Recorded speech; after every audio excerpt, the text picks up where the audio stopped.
ఓం శ్రీ శివానంద గురుభ్యో నమ. శ్రీ ఆంజనేయ పరబ్రహ్మణే నమ.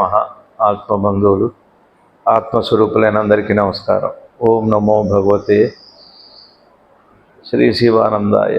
శ్రీ నిసర్గదత్త మహారాజు వారి పాదపద్మాలకి ప్రణమిలుతూ వారిచే అనుగ్రహించబడిన నిసర్గదత్త మహారాజు వారితో ధ్యానాలనే పుస్తకంలో 118వ చాప్టర్.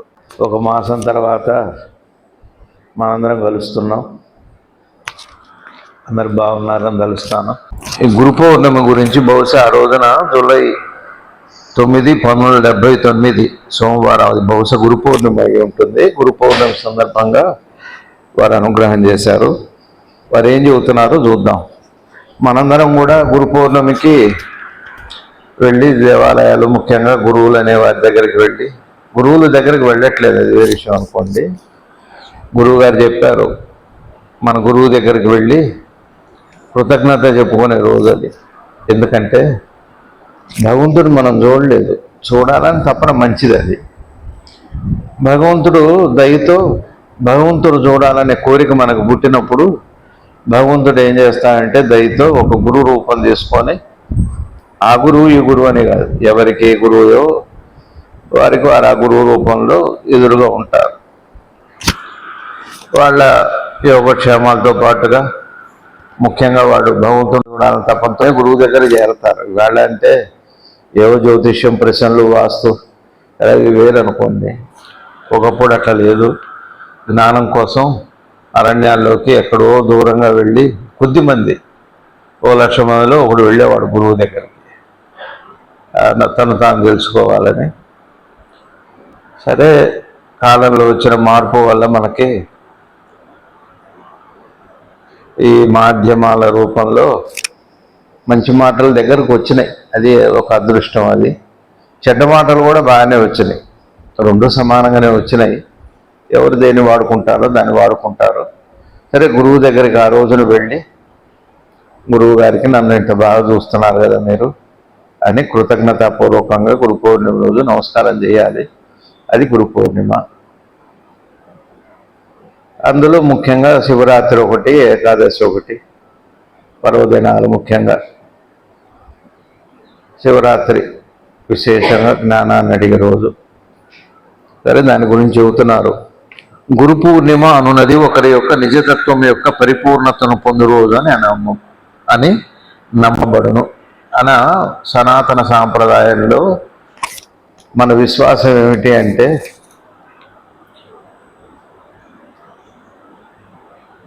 మన్ని మనం తెలుసుకోవడానికి పూర్ణంగా అనుగ్రహించే రోజని. అది గురు పౌర్ణమి అంటే. ఆ రోజున ఒక గురువు దగ్గరకు, లేకపోతే మనం గురువు లేకపోయినా కూడా మనకు ఆ కోరిక కలిగితే పూర్ణంగా అనుగ్రహించే రోజు అంటే గురు పౌర్ణిమ అంటే. మన్ని మనం తెలుసుకోవటానికే. ఇది మనకి పెళ్ళి అవ్వటం, మనకి పిల్లలు పుట్టడం, మనకు ఉద్యోగాలు రావటం, ప్రమోషన్ రావటం, ఇళ్ళు రావటం, అది లౌకికం. ఎట్లయినా ఏదో అవుతూనే ఉంటాయి. అది ఎట్లాగో దానికి ఓ రోజు ఏం లేదు. అవి జాతకాల్లో చెబుతారు. ఈ సంవత్సరం అయితే పెళ్ళి, సంవత్సరం పిల్లలు పుడతారు, అవి జాతకాల్లో ఉంటాయి. లేదు అనుకోండి, అట్లాంటిది కాదు. ఇది జ్ఞానం కోసం వచ్చిన రోజు. ఎవరికైనా ఇప్పుడు మన జ్ఞానం కావాలనుకోండి, రేపు ఎప్పుడు మళ్ళీ గురు పౌర్ణమి వస్తుంది. రేపు మళ్ళీ జూలై మాసంలో, ఆషాఢ మాసంలో ఆషాఢ పౌర్ణమికి వస్తుంది. అది ఏదో రోజు ఉంది. మళ్ళీ ఆ రోజున మనం ఏమిటంటే అడిగితే ఆ రోజు ఆ కోరిక తీరుతుంది. నాకు భగవద్ దర్శనం కావాలి అనుకున్నాను అనుకోండి, అది ఇచ్చే రోజు. మీకు అర్థమవుతుందా? జ్ఞానం కావాలంటే పొందే రోజు పూర్ణమైన దినం అని ఒక సనాతనంగా నా భారతీయులు నమ్మినది. ఈ సనాతన హృదయం నమ్మింది అనమాట. గురు పౌర్ణమి అంటే ఆ బలం కలిగింది ఆ రోజున.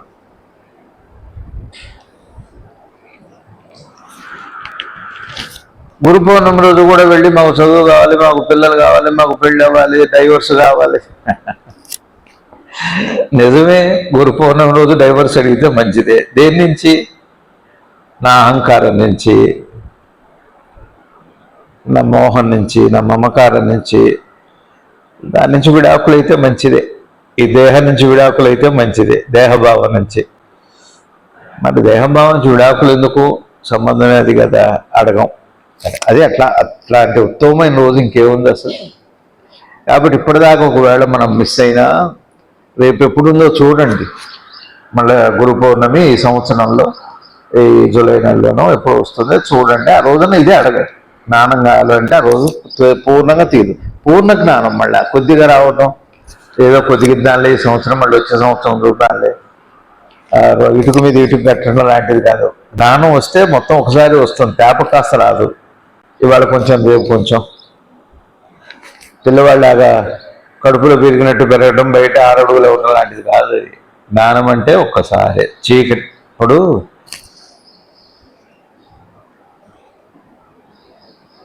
మనం ఊరు వెళ్ళి వస్తాం, ఇంట్లో దీపం ఉండదు, చీకటి ఉంటుంది. అర్ధరాత్రి వచ్చాం, ఆ చీకటి అప్పటికి వచ్చి ఎంతసేపు అయిందో, మీరు ఎన్నాళ్ళు వదిలిపెట్టిపోయారో, ఎన్నాళ్ళు చీకటో.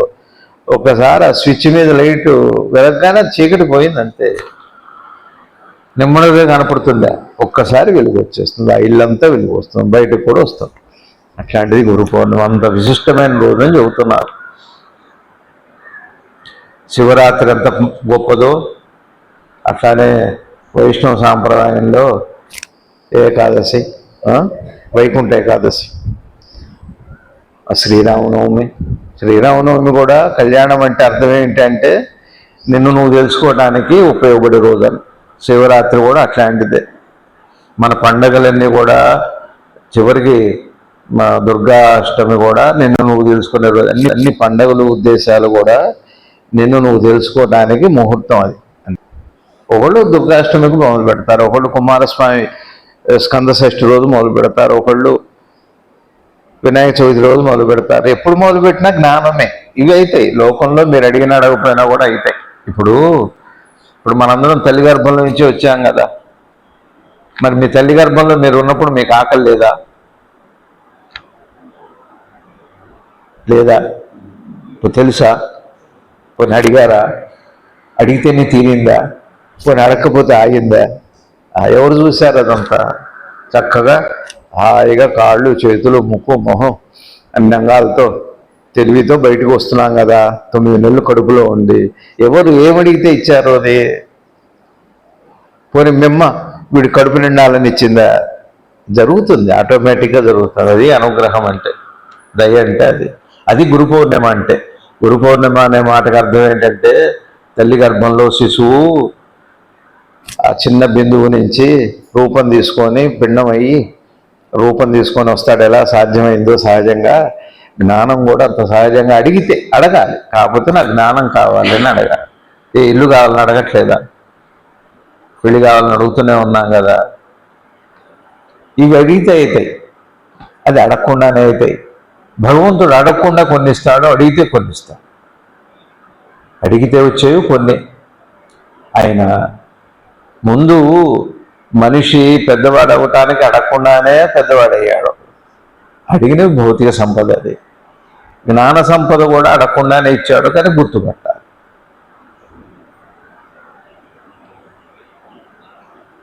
ఇప్పుడు మీరు ఉన్నారు, మీ అందరికీ ఇళ్ళు ఉన్నాయి. పుట్టినప్పుడు ఇది మా ఇల్లు అని మీకు ఎప్పుడు తెలిసింది? మీ ఇల్లే. మా అమ్మ మా నాన్నని ఎప్పుడు తెలిసింది? బుద్ధి వచ్చాక తెలిసింది. అట్లానే భగవంతుడు మీకు ముందు జ్ఞానం పెట్టే మిగిలినవన్నీ ఇస్తాడు. కాకపోతే గురువు వచ్చి చెప్పాక మీరు గుర్తుపడతారు, ఓహో జ్ఞానం నాకు ముందే పెట్టాడులే. ఇవన్నీ ఉండొచ్చు, ఇవి ఉండకపోవచ్చు. మీకు ఇల్లు ఉండకపోవచ్చు, మీరు పుట్టగానే ఓ పూరిపాకలో పుట్టి ఉండవచ్చు, లేదా ఓ చెట్టు కింద పుట్టి ఉండవచ్చు, ఎక్కడో అనామకుడై ఉండొచ్చు, అనాథ అయి ఉండొచ్చు. అదేదో సినిమా అప్పుడు వచ్చింది, ఏదో చెత్త కుప్పలో కూడా దొరికి ఉండొచ్చు. కానీ ఇవన్నీ మీకు తర్వాత తెలుస్తాయి. కానీ జ్ఞానం అనే ఆస్తి మీకు ముందు పెట్టే మిగిలినవన్నీ ఆస్తులు వస్తాయి. జ్ఞానం అనే ఆస్తి ఉన్న తర్వాతనే మిగిలిన. అయితే జ్ఞానం ఉన్నట్టు మనకు తెలియదు, నా స్వరూపం అది మనకు తెలియదు. అది గురువు చేస్తాడు ఆ పని. అది గురు పౌర్ణిమ. అందుకని గురువు దగ్గరికి వెళ్ళి ఆ రోజున నా జ్ఞానం ఇవ్వు స్వామి అనే నిరహంకారం. గురువు చేసే మేలు ఇంకెవరు చేయలేరండి. అది గురువు యొక్క వైభవం. అది గురు పౌర్ణిమ అన్నది ఒక యొక్క నిజతత్వము. ఒకరి యొక్క అంటే జిజ్ఞాస యొక్క. గురు పౌర్ణిమ అంటే ఏం చెప్పండి మన దృష్టిలో?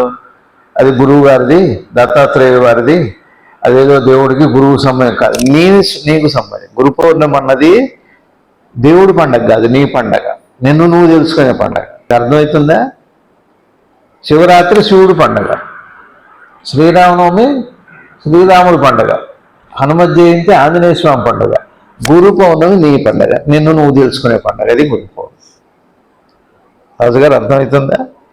గురు పౌర్ణమి ప్రతి సంవత్సరం ఆషాఢ పౌర్ణమి రోజు వచ్చిన పౌర్ణమి నీ పండుగ, నిన్ను నువ్వు తెలుసుకునే పండగ. నువ్వు భగవంతుని తెలుసుకోవడానికి భగవంతుడి పండుగలు ఉన్నాయి, ప్రపంచాన్ని తెలుసుకోవడానికి ప్రపంచం పండుగలు ఉన్నాయి. ఏమిటి ప్రపంచం పండగ? ఉగాది. ప్రపంచం తెలుసుకోవడానికి ఉగాది పండగ, అది ప్రపంచానికి సంబంధించింది. మకర సంక్రమణం సూర్యుడికి సంబంధించిన పండగ. వినాయక చవితి వినాయకుడి పండగ. మరి మీ పండుగ ఏమిటి? పుట్టినరోజు కాదు. అసలు మీ నిజమైన పండుగ, మీ పుట్టినరోజు ఏమిటి అంటే గురు పౌర్ణమి. గురు పౌర్ణమే నిజమైన మన జన్మదినం. ఇది బాగా గుర్తుపెట్టుకోవాలి మనం. ఇది నేను చెబుతున్న మాట కాదు. ఏం చెబుతున్నారంటే వారు చెప్పారండి, మీరు కదా ఇది చెబుతున్నారు. ఒకరి యొక్క నిజతత్వం, ఒకరంటే మన గురించి. మన నిజతత్వం ఏది? ఉనికి, మన స్వరూపం. మన స్వరూపం వేరు కాదు. కానీ ఎప్పుడు తెలుస్తుంది మన స్వరూపం? పుట్టాం కాబట్టి తెలుసుకుంటున్నాం. దేహాత్మ భావం వచ్చింది కాబట్టి తెలుసుకుంటున్నాం. జీవభావం వచ్చింది కాబట్టి తెలుసుకుంటున్నాం. దైవభావం వచ్చింది కాబట్టి తెలుసుకుంటున్నాం. నిజమైన మన పండుగ ఏంటి చెప్పండి? మన పుట్టినరోజు ఏమిటి? గురు పౌర్ణమి మన పుట్టినరోజు. ఏది 17/7/63 మ్యారేజ్ డేలు, బర్త్డేలు, అది ఇది కాదు. నిజంగా నీ పుట్టినరోజు ఏదన్నా ఉంది అంటే అసలు నీ పుట్టుక ఏమిటి, నీ స్వరూపం ఏమిటి తెలియాలంటే ఆ గురు పౌర్ణమి రోజు, ఆ పౌర్ణమి రోజున, ఆషాఢ శుద్ధ పౌర్ణమి రోజున ఒక్కసారి మిమ్మల్ని మీరు ఒకసారి గట్టిగా అద్దంలో చూసుకున్నట్టుగా చూసుకుంటే, తలంటు పోసుకుంటే, తలంటు పోయాలి, శుభ్రం చేయాలి, శుచి అవ్వాలి. మనసు శరీరం శుచి అయితే మీ స్వరూపం మీకు చక్కగా అద్దంలో కనపడ్డట్టు కనపడుతుంది. అది గురువు చేస్తాడు. పని మీ అర్థం ఎవరు అంటే, మీ అర్థం ఎవరు అంటే మీకు అర్థం కానీ మీ గురువే. మీ అర్థము ఎవరు అంటే మీ ఎదురున్న మీ గురువు. ఆయన వేరు, మీరు వేరు కాదు. కానీ వేరు అనుకుంటున్నాం మనం. మన జన్మదినం, మన పండుగ ఏంటి చెప్పండి? ఈసారి అలా చేసుకోవాలి. వీళ్ళు అక్కడ పోయి మా అబ్బాయికి చదువు రావట్లేదు అడిగితే అడగని తప్పులేదు, కానీ అందుకు అది కాదు. అసలు నువ్వు సకల కళా ప్రపూర్ణుడివి, సాక్షాత్ శివుడి. నీవు చదివేమిటి? ఐశ్వర్యవంతుడి. నువ్వు దరిద్రుడివి కాదు, ఐశ్వర్యవంతుడివి. నీ ఆస్తి, సృష్టి నీ ఆస్తి.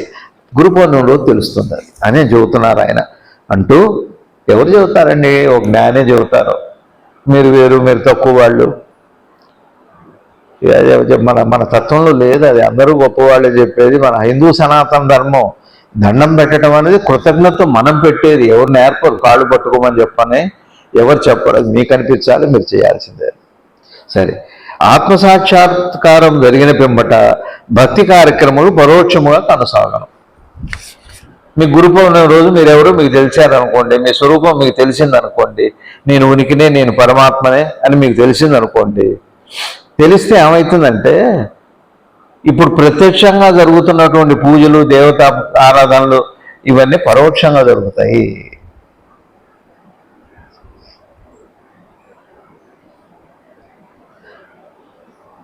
ఇప్పుడేమో వినాయక చవితి నేను చేశాను అనుకుంటా, శ్రీరామనవమి నేను చేశాను అనుకుంటాం, గురువు గారికి నేను పూజ చేశాను అనుకుంటాం, నా భార్యని, నా సంతానాన్ని నేను రక్షిస్తున్నాను అనుకుంటాం.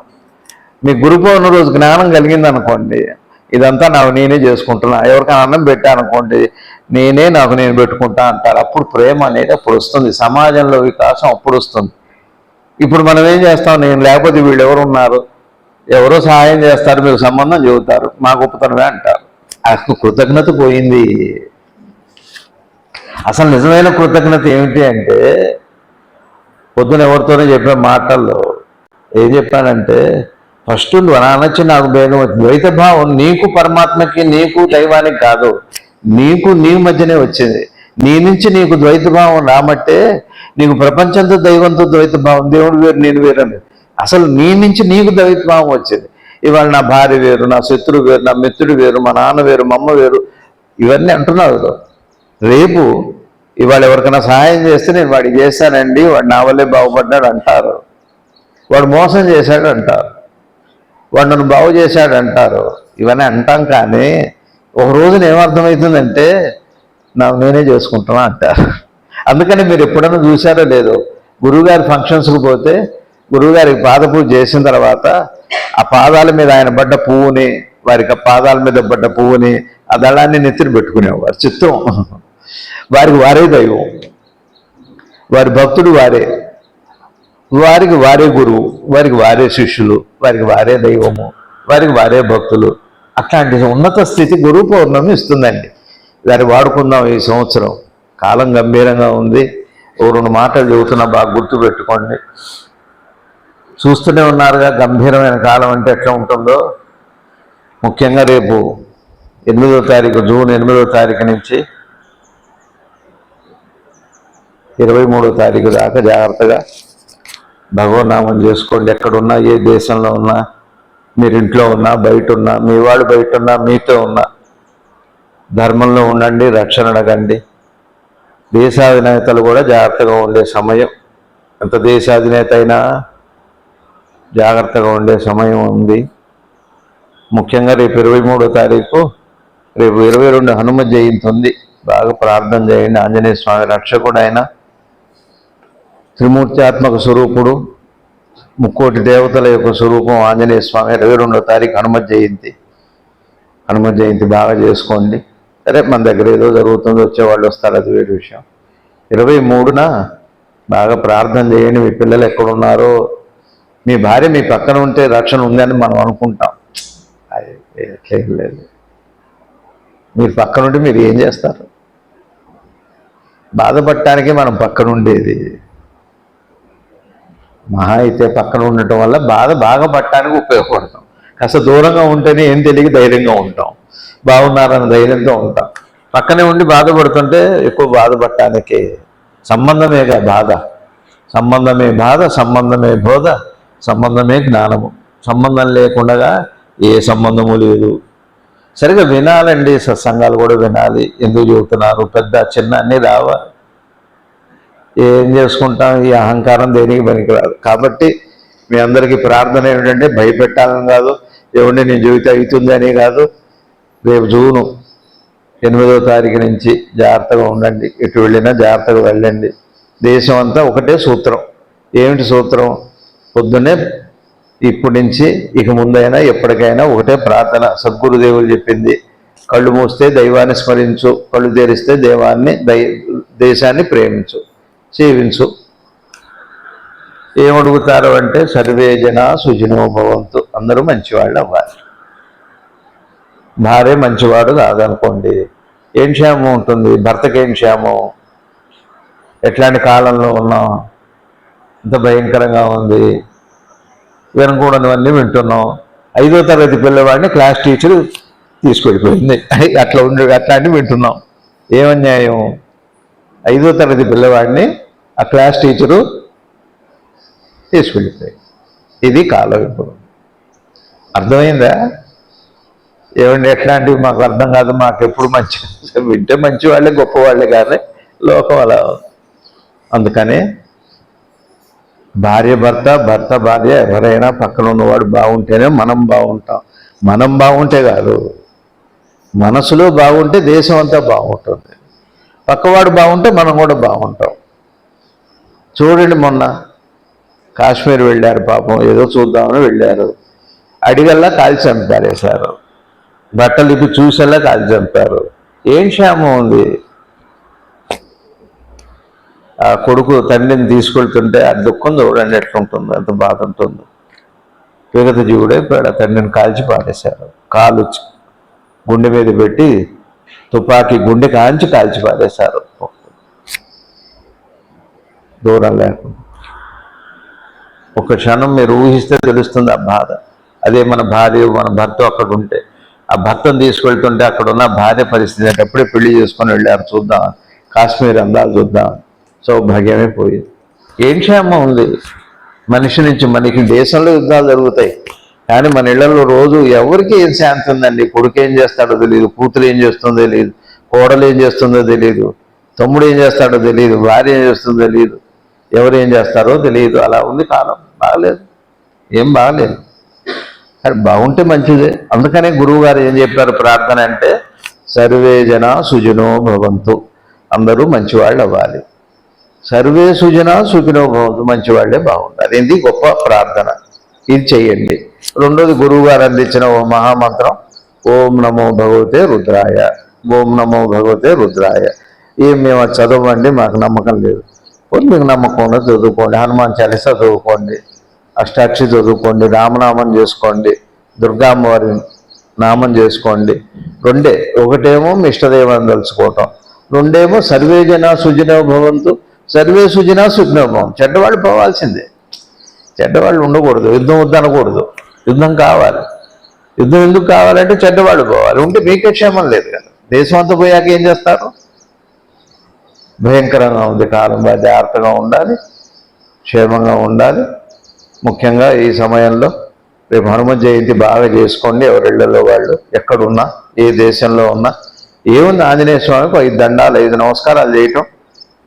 వీలైతే 5 పళ్ళు అరటి పళ్ళు పెట్టండి, 5 పళ్ళు లేకపోతే 5 ఖర్జూరాలు పెట్టండి. ఖర్జూరం సర్వ నైవేద్య ఫలం. ఖర్జూరం ఒకటి పెడితే కూడా చాలా ఆంజనేయ స్వామికి.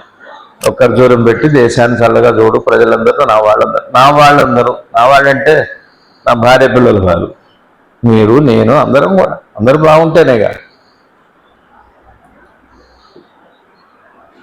ఈ ప్రార్థన చేయండి, జాగ్రత్తగా ఉండండి. అది చెబుతూ కాలం కోసం ప్రార్థన చేయటం,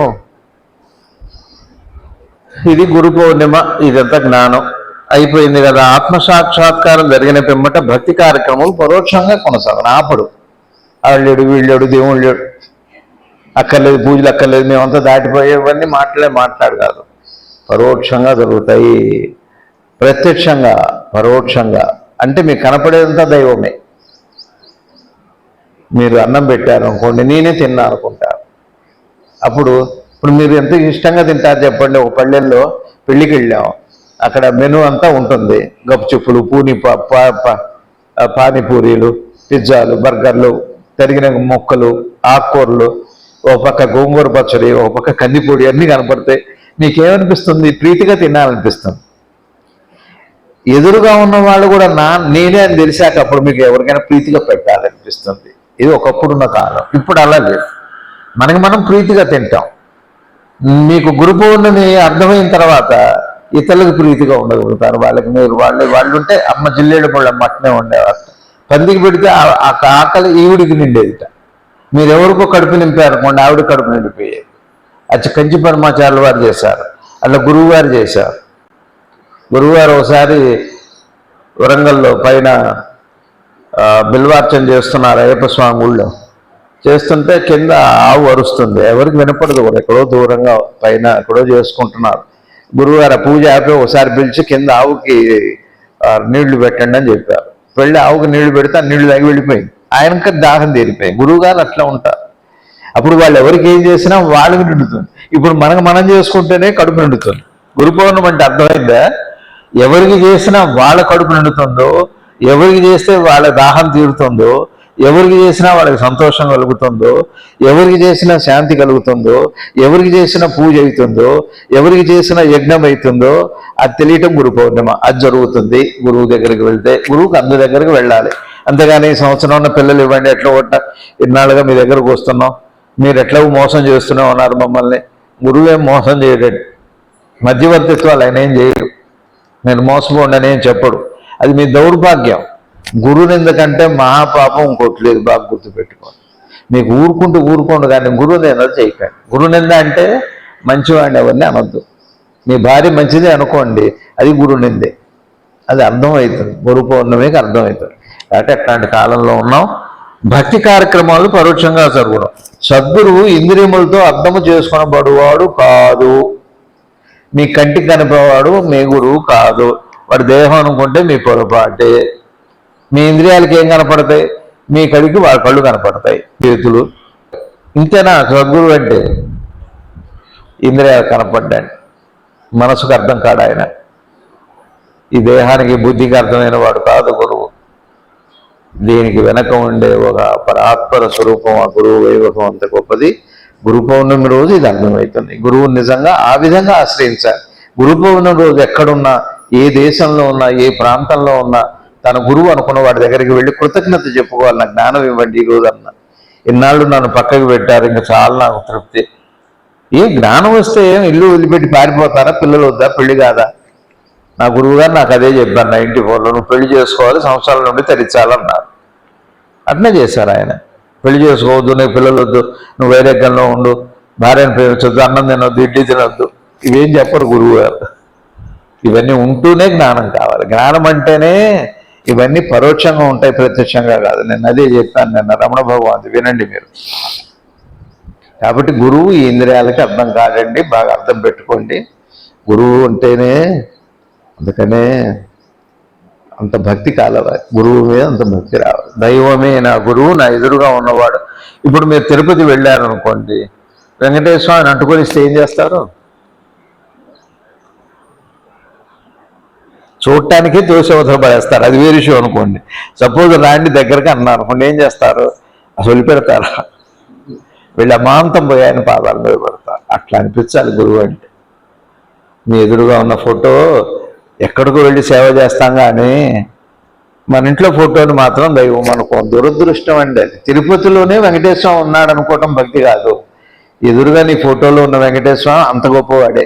అది వచ్చిన రోజున మీ పూర్ణత అయిపోయినట్టే. ఇక తిరుపతి వెళ్ళక్కర్లా, తిరుపతి ఇక్కడికి వస్తుంది.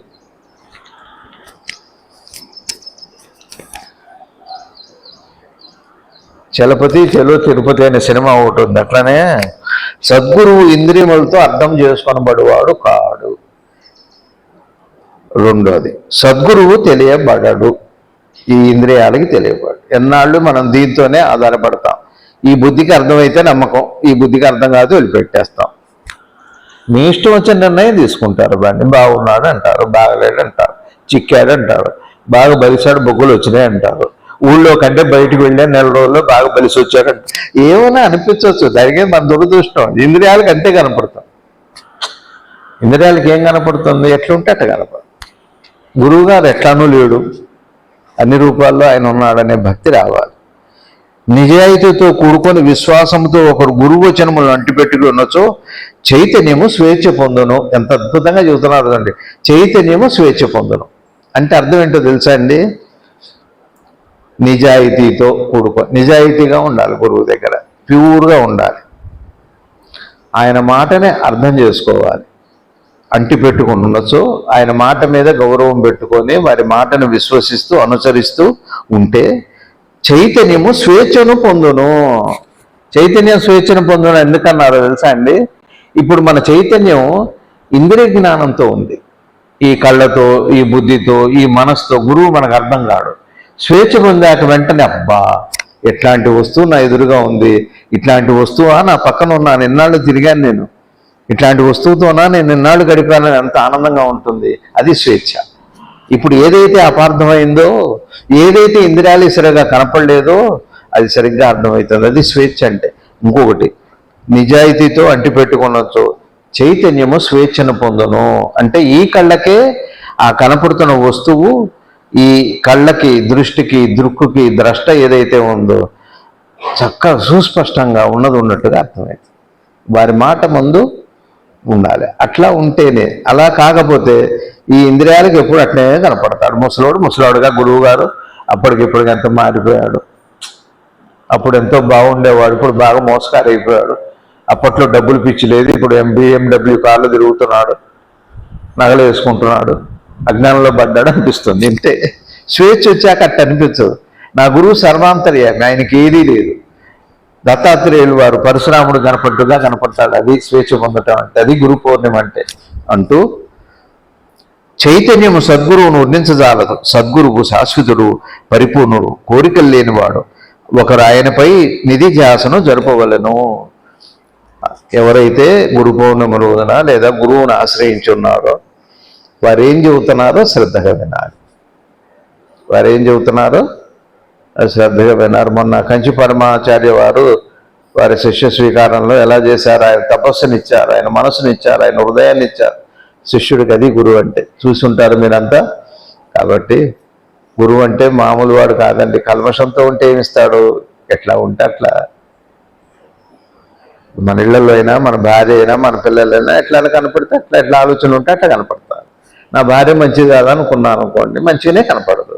నా భార్య బంగారం అనుకున్నారు అనుకోండి, బంగారంగానే నేను కంచి స్వామి వారితో అన్న, చిన్నవాడిని నాకేంటి స్వామి అన్న, చిన్నవాడి అంటే తెలుసా నీకు అన్న, ఏంట బంగారం అని అర్థం అన్నారు, నువ్వు బంగారం అన్నారు.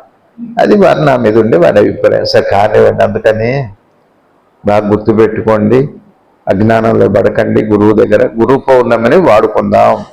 ఈ కాలాన్ని ప్రతి క్షణం జాగ్రత్తగా ఉండండి, ధర్మంలో ఉండండి. హనుమ జయంతి బాగా చేసుకోండి. ఇక్కడికే రమ్మని కాదు నా ఉద్దేశం. ఎవరు వస్తే వస్తారు, రాకపోతే నాకు నేనే ఇంట్లో చేసుకుంటా. నాకంతా హనుమ జయంతే. నాకు ఈ మైకి కూడా హనుమంతుడే. అంటే ఎదగాలి, దృష్టి మారాలి, స్వేచ్ఛ రావాలి. దృష్టికి కళ్ళకి ఈ ఇంద్రియాలతో అర్థం కాదండి. ఎదురుగా ఎవరు ఉన్నారో మనకి ఇప్పుడైతే అర్థం కాదు. ఇప్పుడు ఈ విగ్రహం అలా కనపడుతుంది, రేపు చూడండి ఎలా కనపడుతుందో. గురు పౌర్ణమిని అలా వాడుకోవాలి. దానికి స్వచ్ఛత కావాలి, పూర్ణత కావాలి. వ్యాపారాలు మానాలి. గురువుతో వ్యాపారాలు పనికిరావు. చెప్పింది వినండి, గౌరవం పెంచుకోండి. ఇక్కడ ఈ వ్యక్తి గురించి చెప్పే మాటలు కాదు.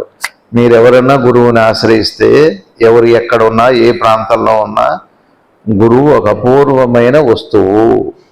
అది ఈ కంటికి ఈ మనసుకి అర్థమయ్యే విషయం కాదు. బాగా గుర్తుపెట్టుకోండి.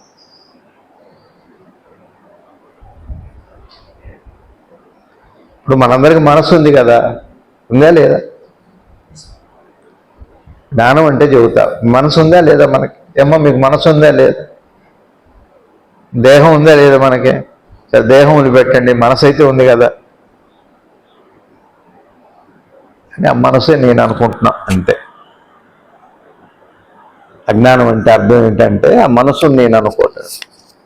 మరి జ్ఞానం అంటే, గురు పౌర్ణమి అంటే అర్థం ఏంటంటే ఆ మనసు స్వచ్ఛత పొందాక, స్వేచ్ఛను పొందాక అది నేను అని తెలుస్తుంది అంతే. ఇంతే జ్ఞానం అంటే. ఇప్పుడు ఏ మనసు ఇప్పుడు ఉందో ఈ మనసుగా మనం ఉన్నాం, అది కాదు. పూర్ణమైన మనసుగా, స్వచ్ఛమైన మనసుగా, నిర్మలమైన మనసుగా వచ్చిన రోజున, మనసు నిర్మలమైన రోజున, మనసు స్వచ్ఛమైన రోజున పూర్ణత వస్తుంది, స్వేచ్ఛ వస్తుంది. మనసుకి స్వచ్ఛతే స్వేచ్ఛ. బాగా గుర్తుపెట్టుకోండి. జ్ఞానం అంటే ఏమండి, నన్ను నేను ఎలా తెలుసుకోవాలి, నేనేం చేస్తే నాకు వస్తుంది, ఏం మంత్రం చేయాలి, ఎంతసేపు చేయాలి, మనసు నిలబడట్లేదు, మనసు ఎట్లా నిలబెట్టాలి, ఆలోచనలు ఆగట్లేదే, జపం చేద్దామంటే మనసు ఎటో పోతుంది, ఒక్క క్షణం నిలబడట్లేదు, పర్లేదు, ఏం పర్లేదు, నిలబడకపోయినా పర్లేదు. కానీ మనసుకి స్వచ్ఛత ఎంత ఇస్తారో ట్రై చేయండి. రోజువారీ జీవితంలో పొద్దున్న లేచి పడుకునేంత వరకు మీ మనసుకి ఎంత స్వచ్ఛతని ఇస్తారో చూడండి. మీరు ఎంత మంచి వాటర్లో మంచి నీళ్లు తాగితే అంత ఆరోగ్యం బాగుంటుంది. ఎంత కలుషితమైన నీళ్లు తాగితే అంత అనారోగ్యం వస్తుంది. అనారోగ్యానికి కారణం ఏంటి? స్వచ్ఛమైన నీరు తాగకపోవడం. మన మనసు ఎంత స్వచ్ఛత పొందుతుంటుందో ఆలోచనలో పర్లేదు, ఆలోచనల వల్ల ఇబ్బంది ఏం లేదు. మనసు స్వచ్ఛత వచ్చిన తర్వాత ఇప్పుడు ఏమవుతుందంటే మన మనసుకు ఆలోచనలు ఉన్నాయండి. ఈ ఆలోచన ఏం చేస్తుందంటే నేను ఆలోచనలని అనుకుంటుంది మనసు. ఆలోచనల వల్ల ఏం ప్రమాదం లేదు, ఆలోచనలు ఆపితే వచ్చే ప్రయోజనం లేదు, ఆలోచనలు ఆగితే వచ్చే ప్రయోజనం లేదు. అది మంచిదే. కానీ మనసుకు స్వచ్ఛత వస్తే ఆలోచనలు ఉండగా కూడా మీకేమవుతుంది అంటే పరమాత్మ యొక్క స్వరూపం అనుభవంలో వస్తుంది. ఆలోచనలు ఆపినా ఒకటి, ఆపకపోయినా ఒకటి. ఆలోచనలు ఉండనివ్వండి, నష్టం ఏంటి? ఇప్పుడు చూడండి, మీరు ఒక పుస్తకం చదువుతుంటారు, పదం పదం మారుతూనే ఉంటుంది కదా పేరాలు. మీరు చదువుతూ వెళ్ళిపోతూనే ఉన్నారుగా, మీరు పదాలు మారుతున్నప్పుడు చదువు ఆగుతుందా? ఆగదు. అట్లానే మీ మనసు స్వచ్ఛత చెందినప్పుడు మీ ఆలోచనలు మీకు అడ్డు కాదు. అప్పుడు ఆపను అక్కర్లేదు, మీరు చేయను అక్కర్లేదు. అవసరమైతే చేస్తారు, అవసరమైతే ఆగిపోతాయి. అది మనో ప్రక్రియ. అది ఆలోచనల అవసరం ఎంత ఉందో ఆలోచనలు కొనసాగాలి, ఆగిపోవాలా, అది ప్రక్రియ నిర్ణయిస్తుంది. స్వచ్ఛత ఏం చేస్తుంది అంటే ఆలోచనలకు ఆవలికి తీసుకెళ్తుంది, మిమ్మల్ని సాక్షిగా చేస్తుంది. కాబట్టి ఆలోచనల యొక్క స్వచ్ఛత, మనసు స్వచ్ఛత అవసరం. అది గురు పౌర్ణిమ. గురువు దగ్గరికి వెళ్ళి కల్మషంగా అవ్వకూడదు, చెడిపోకూడదు, ఇంకా పవిత్రంగా అహంకార నాశనం జరగాలి. అహంకారం పనికిరాదు మనకి. ఇది ఈరోజు గురు పౌర్ణమి గురించి. మనకి ముందుగానే గురు పౌర్ణమి వచ్చింది, ఈరోజే గురు పౌర్ణమి. మంచి మాట విన్నదే గురు పౌర్ణమి. గురు పౌర్ణమి అంటే ఆషాఢ మాసంలో పౌర్ణమి రోజే కాదు, ఈ రోజు, ఇవాళ, ఈ క్షణంలో మంచి మాట విన్నాం. ఇది గురు పౌర్ణిమ. ఎప్పుడైతే మనసు మకిలం పోయిందో అదే గురు పౌర్ణిమ. ఇప్పుడు మీరు బంగారం మెరుగు పెట్టించారనుకోండి, మీ మెళ్ళలో గొలుసు కొత్తదా అని అడుగుతారు తెలియని వాళ్ళు.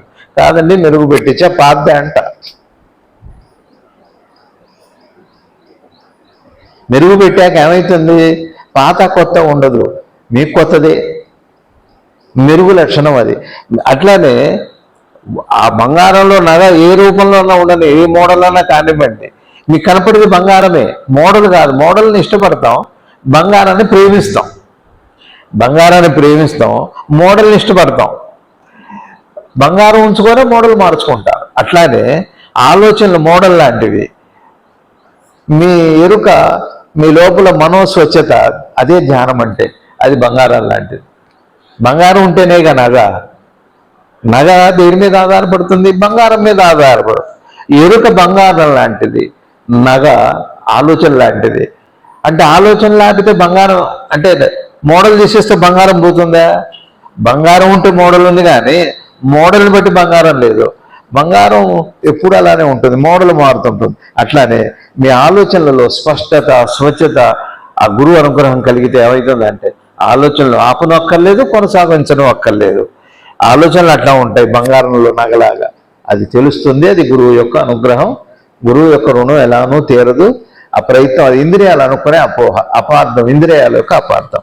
అది ఈ రోజుకి మీ అందరికీ నమస్కారం చెబుతూ, రానున్న కాలం బాగుండాలి, ప్రమాదాలు లేకుండా అంతా మంచి సజ్జనులు కావాలని ప్రార్థన చేస్తూ మీ అందరికీ మనస్ఫూర్తిగా నమస్కారం చేస్తూ, జై శివానంద. భారత్ మాతాకు జై.